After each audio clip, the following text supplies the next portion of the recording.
reaching beyond the borders into the unknown. Welcome to Paranormal Investigations of Oklahoma.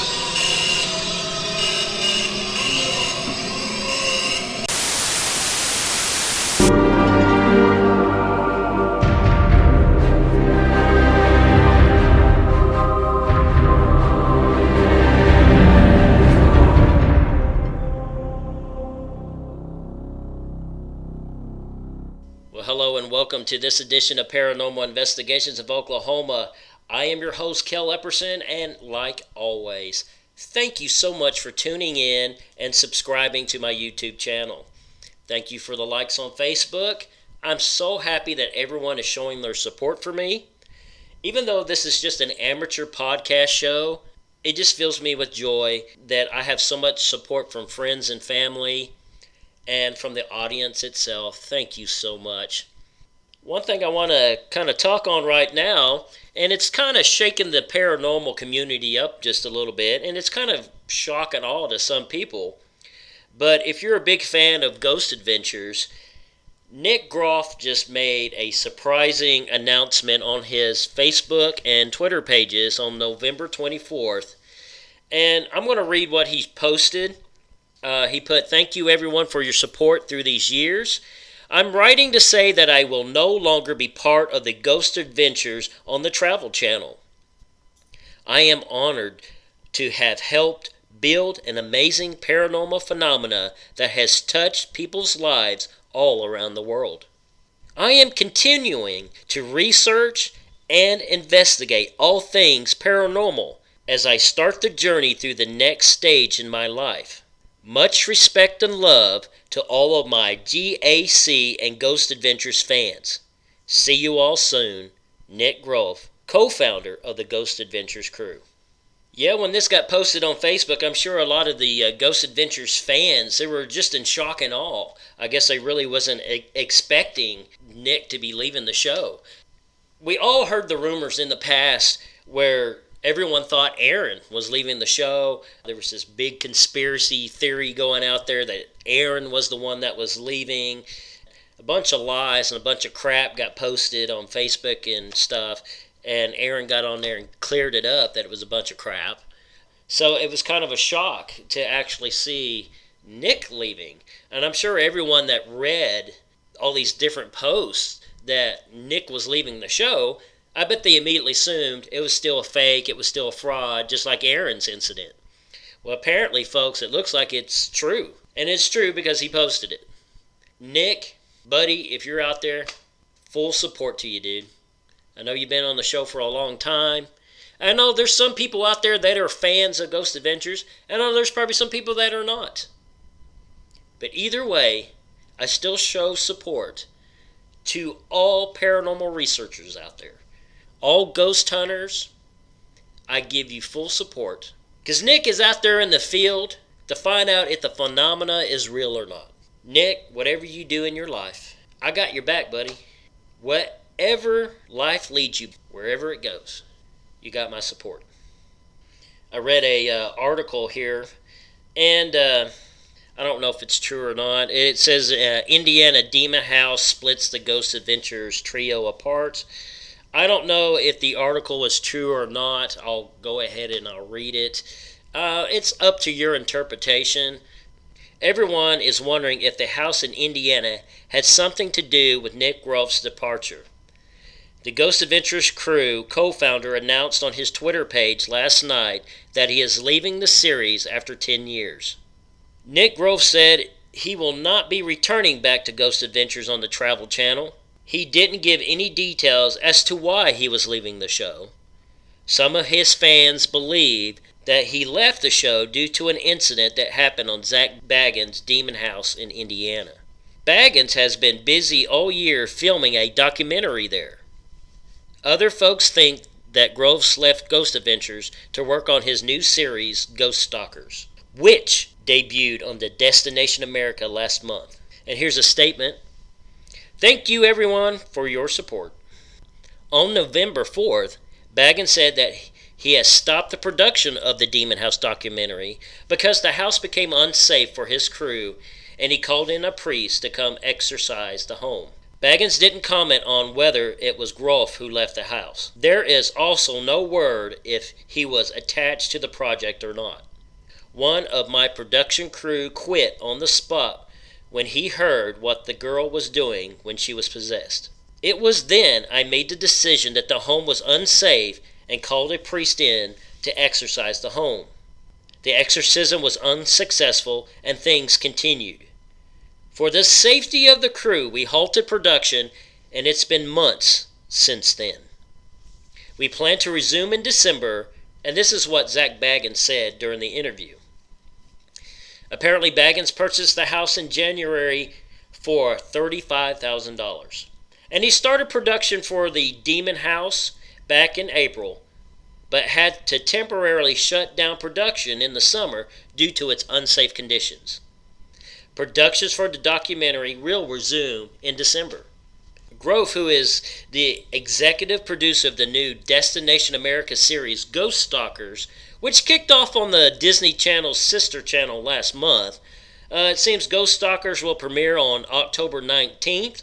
The series stars paranormal author John E.L. Tinley and an actor, Chad Lidberg. Travel Channel has not decided to move on with Ghost Adventures without Nick Groff. We wish him the best of luck in his future endeavors, a spokesman from the Travel Channel said yesterday. Groff and his family also had a baby in September. Groff will have more time to spend at home with his new baby girl. Now, I can't say if whatever I read here is accurate or true. The only ones that really know why Nick left would be Nick and his crew. Now, after reading the article, like I said, I don't really know if it's a factual interpretation of what really happened or if this is the real reason why Nick left the show. Is it because of this demonic nature of this house? I'm thinking probably it's more of just a personal nature. When it comes down to it, everyone has a family, and you got to choose which is more important. I know Nick is on the road a lot when it comes with these TV shows, but whatever it is, he made it for a good reason. Now, I know some of the fans are probably going to be upset because he had to leave the show. All I got to say is Nick, I give you support. I'm here to back you up, buddy. I wish you the best of luck in your future endeavors. And I'm sure the show itself, it'll probably continue. But if it doesn't, it's just how life is. There looks like, from the article, there's other things coming up. And I'm really excited to tune in and check out Ghost Stalkers. Now, this is not a promotion for them. I'm just a ghost hunting fan. Yes, I watch all the shows. Yes, I sit down and I watch Ghost Adventures. I sit down and I watch Ghost Hunters. I watch all the Ghost Hunter shows. I just know it just came as a shock to people. It caught me off guard. I wasn't expecting it. I actually got a phone call on it and said, hey, did you know Nick was leaving the show? And I was like, holy crap, really? I had to get online and look it up, and I was like, holy crap, he just posted it. But anyways, now just kind of jumping into my topic here for the podcast show. One thing I want to talk about is the health and safety when it comes down to ghost hunting in the field. A lot of people don't realize if you have a home investigation, a business investigation, or even an abandoned location investigation, safety should be your number one concern. As an experienced paranormal researcher, I've been to a lot of locations, ladies and gentlemen. I've been out there in the field where I've actually seen some dangers. And you're probably asking, Kale, what type of dangers are you talking about? There's a lot of things out there that you can get hurt on if you're not prepared. You're going into either people's homes, you're either going into businesses, or you're going into an abandoned location. Safety is always first. You can be physically hurt, and it could be just because of an accident. And what this podcast show, I'm kind of aiming it towards the beginners in the field, the ones that are just starting off and probably doesn't know any of this information. And that's why I kind of want to throw it out there to you. Now, here's one topic with health and safety that I want to dive into. and it's the topic of black mold. Now, black mold, this toxic type of mold, is most commonly found on, but not limited to, materials such as hay, paper, straw, drywall, wallpaper, carpet, wet leaves, ceiling tiles, and insulators. Black mold is slimy and wet in appearance and is generally associated with poor air circulation indoors. Now, I believe it is very important for paranormal investigators and home dwellers alike to be informed of the physical and psychological symptoms of black mold can present themselves as. Here are some of the risks and some of the safeties to be aware of. Now, I investigated a lot of homes. I investigated a lot of abandoned locations and some businesses, and I have found black mold in these locations. Now, if I discover there's black mold, I'm wearing a mask or a respirator. Reason being, this stuff can seriously make you sick or even kill you. Most of the time I find this stuff at abandoned locations. Reason being, there's no airflow. These places are locked up. Water moisture gets in. And I tell you what, this black mold, you'll see it on walls, on the floor. If there's leftover furniture, this black mold will grow anywhere, ladies and gentlemen. Here are some of the health risks when it comes with black mold. Number one, it suppresses the immune system that causes more infections. It causes respiratory infections. It will cause physiological depressions, gastrointestinal problems, and body aches and fatigue. Now, there are mild symptoms when you get around black mold and you are affected by black mold, such as cough and colds, rhinitis, flu-like symptoms such as fever, headache, and body malaise. You can get nosebleeds, eye irritation, a sore throat, sneezing. You can get rashes, and you can be nauseated and start vomiting. Now, some of the moderate to severe symptoms with black mold can be sudden hair loss.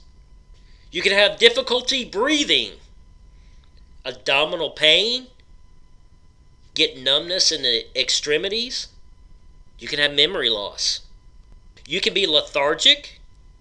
Your moods can become unstable. You can get sudden changes in bowel movement, bleeding from the rectum.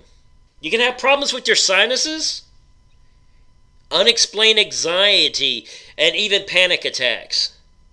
You can have problems with your vision. You can get ringing of the ears or other auditory disturbances. Get bitter taste in the mouth. Joint pain, muscle spasms, poor coping of mechanisms, poor concentration. Your lymph nodes can swell as a sign of infection. Now, molds are a diversion of fungi that grows on leather, carpet, cloth, and wood, and on human foods when moisture is increased with the right amount of light and temperature and the nutrients for them to grow.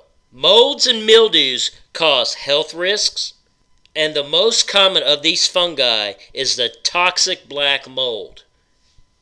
Toxic black mold, also known as black fungus, it dwells on materials that are high in cellulose, such as hay, paper, straw, drywall, wet leaves, wallpaper, carpet, ceiling tiles, and its insulators.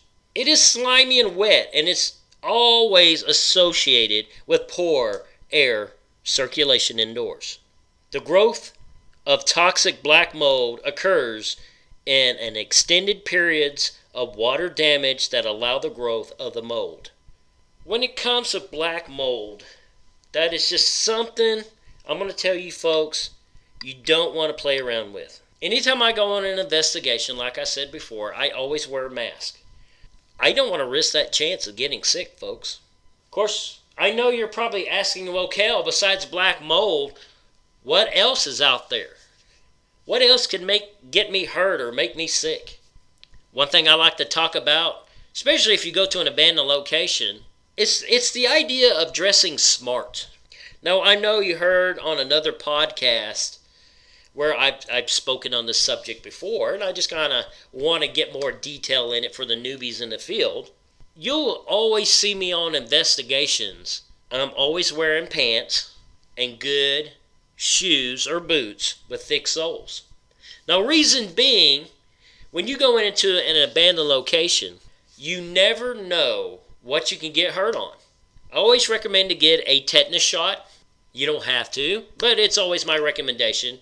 What if you step on a nail or cut yourself on something rusty? Tetanus is a big issue. It can make you sick. When you go into abandoned locations, there's broken glass on the ground, metal objects sticking out. I always wear those thick shoes.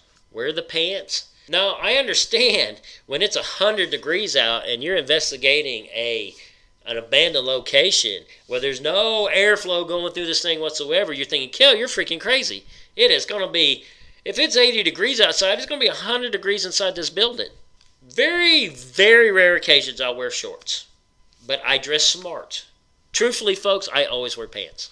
Yeah, I've wore shorts before, but the majority of the time I wear pants. My favorite are BDUs. Why? BDU pants have extra pockets. You can keep extra equipment in those pockets. Even though I carry a bag around that's got all my gear in it, if I wear BDUs, I can kind of just stuff my pockets with the stuff that I need. Some teams I know, they'll actually, have gloves in case they need to pick stuff up with.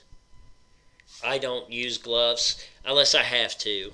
I keep a set of gloves with me because you never know, you may find something you need to move, and if it's got something on there, you don't want to touch it. Yeah, keep gloves with you. But, besides black mold and tetanus, one thing you got to keep in mind when you do go into abandoned locations, there might be animals in there. You may have critters in there such as snakes. Heaven forbid you're roaming around in this location and you get bit by a snake. But keep that in mind. Snakes like cool places. There are a lot of poisonous snakes, especially here in Oklahoma. Rattlesnakes, copperheads. Always have 911 on speed dial just in case you need them. Always let someone know where you're going. I know it sounds like I'm kind of rambling on, but this is kind of going to be a quick podcast because I just want to kind of throw this information out to people if they need it. A lot of people get bitten by snakes. Most of the bites out there are treatable. There's antitoxins that people get if they get snake bit. But, I've been on a lot of investigations when it comes to, abandoned locations, and I've never ran into snakes unless it's outside. But still, you have to pay attention. Buildings also have other critters inside there. Bats, rats. And when these animals defecate inside these buildings, that causes toxins as well. Bacteria, mold, and stuff can grow from this waste that are in these buildings. Again, that's where the mask comes back in. Another thing to keep in mind when you're going into these old abandoned locations or these old buildings is the problem of asbestos. I investigated a location. It was a huge location. And everyone already told me this place was full of asbestos. You walk in, they say, forget taking photographs. If you're looking for orbs, this isn't the place to do it. Because the only thing you're going to get in photographs is the freaking asbestos and the dust that's floating around. So if you're looking for orbs, forget it. Because you're not going to find orbs in this place. I want to kind of pull up an article here that speaks on asbestos. Kind of explain what asbestos is and what some of the symptoms and some of the things that it can do to you. Asbestos is a group of minerals with thin, microscopic fibers. Because these fibers are so resistant to heat, fire, and chemicals and do not conduct electricity, asbestos has been mined and used widely in the construction automobile, and other industries. If products containing asbestos are disturbed, these tiny little fibers are released in the air. When you breathe in these fibers, they can become trapped in your lungs and stay there for many years. Over time, these fibers can accumulate and lead to very serious health problems. You can have inflammatory condition of the lungs that can cause shortness of breath, coughing, and eventually scarring up your lungs that it can make it hard to breathe. You can also get cancer from asbestos.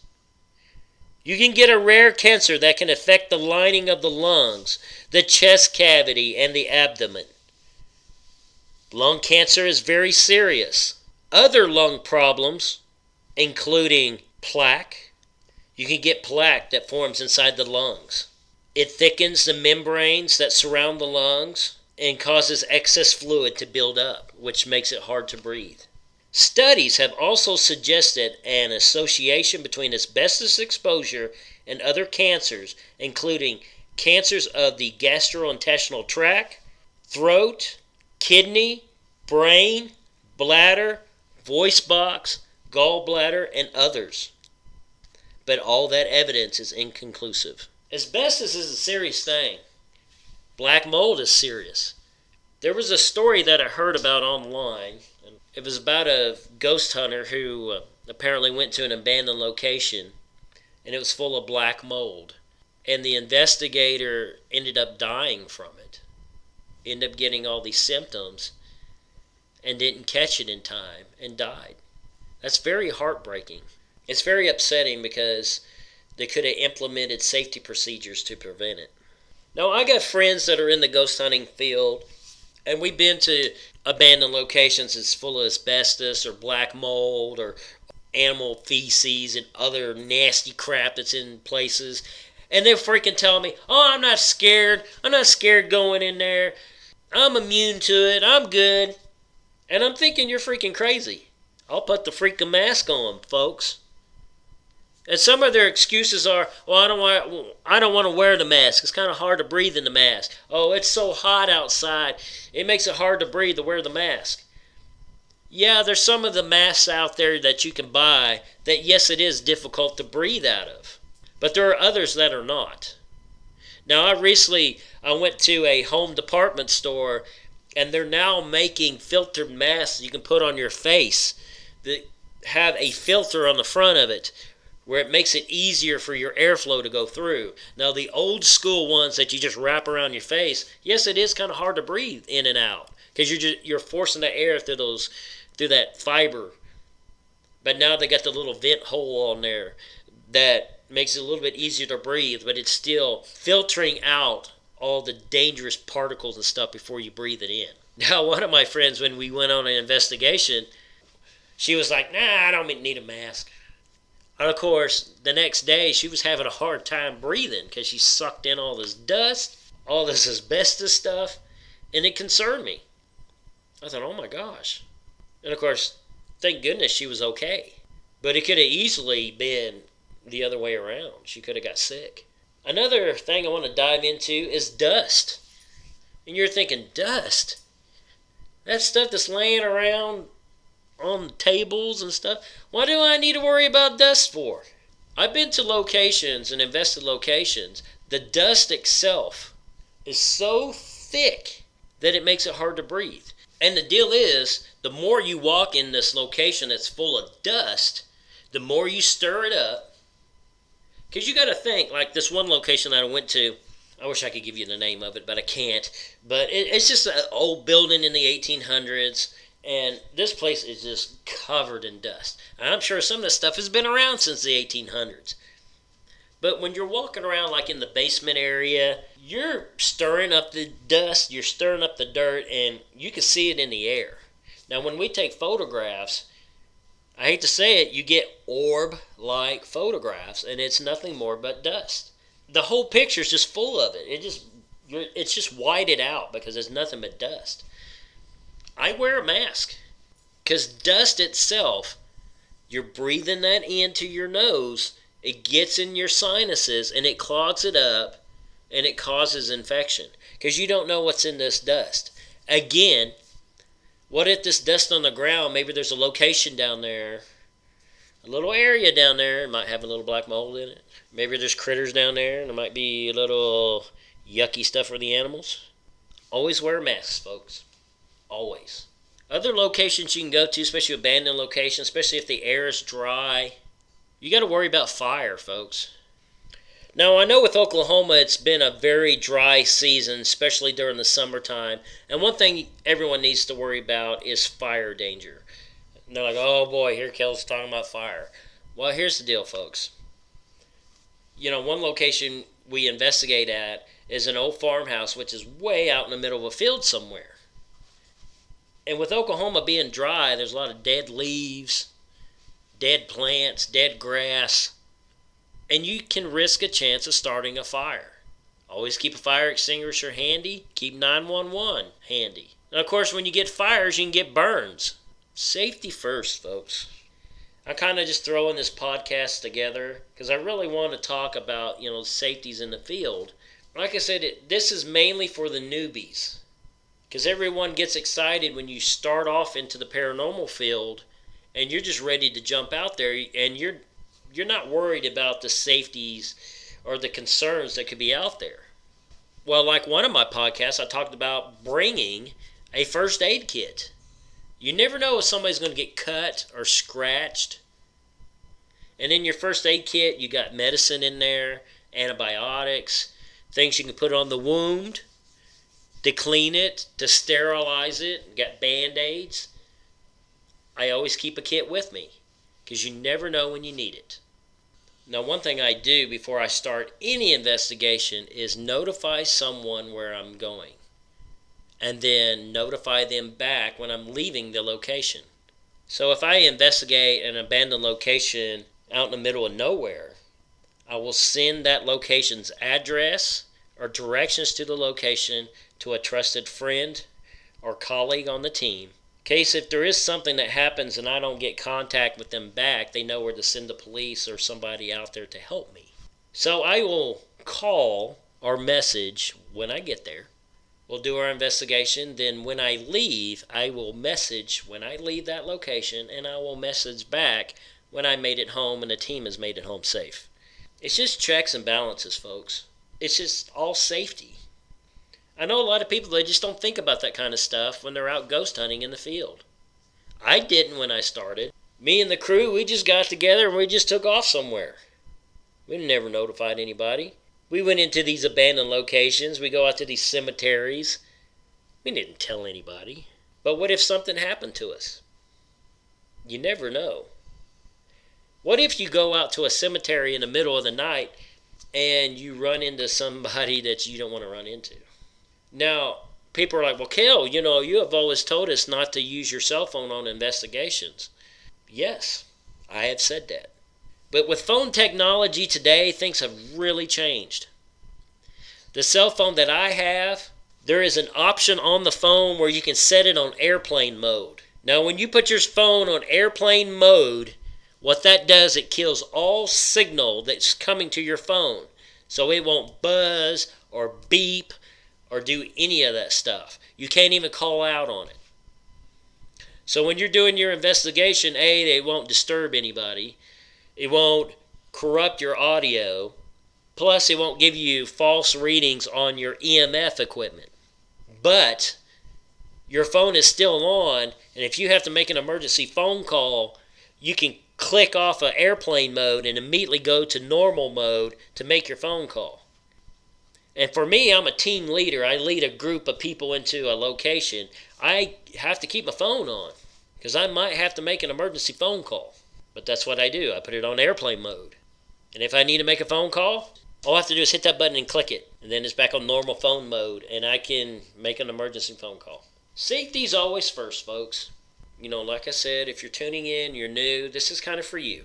I know a lot of the ones that are listening now, they're probably thinking, Kel, I've been in the field for a long time. I already know this stuff. Well, maybe it could be a refresher for you. This is truly for the newbies in the field. I wish I had this information when I first started off ghost hunting. I just didn't have none of it, folks. We just bought some equipment and we just ran out there and just started ghost hunting. We didn't think about dangers and stuff like that. But now, since I've been in the field, as long as I have been, safety is always my number one concern. Not just for safety of myself, but the safety of my team and the people I lead into a location. I want to have the tools necessary that I can help them with. So if you know you're getting ready to investigate an abandoned location, make sure in your kit or your equipment bag, A, you got a first aid kit, B, you got masks, and some way of contacting somebody in case of an emergency. Safety first. Always, always, always. You know, if you have questions when it comes with black mold, asbestos, diseases that come from animal waste, do research, folks. People are like, hell, how do you know this stuff? I did research, folks. I did. I sat down at the computer and I read up on it. Or you can go to your local library and read up on it. Call your family physician. Ask them. Ask a doctor. I just don't want to see people blindsided and not have the knowledge. When the story came out about the ghost hunter that died from exposure to black mold, it really touched me deep inside because my thought was that could have been so prevented. Because my first thought was, what if that was my team member? It would have tore me up, folks. Because when you're on a paranormal research team or a ghost hunting team, you guys are family. Yeah, you run it like a business, but you're family. It would be devastating. Safety first, safety first. I just want everyone to be safe and secure when they go out on their investigations. Well, ladies and gentlemen, I'm going to go ahead and tune off. Thank you, as always, for tuning in to Paranormal Investigations of Oklahoma. I know that the holidays are coming up. Thanksgiving is just around the corner, folks. It's this weekend. I just want to wish everyone here from Paranormal Investigations of Oklahoma, from me, from my family, I want to wish you, the audience, and the people that are tuning in on YouTube, a very happy Thanksgiving, and I'll talk with you folks next time.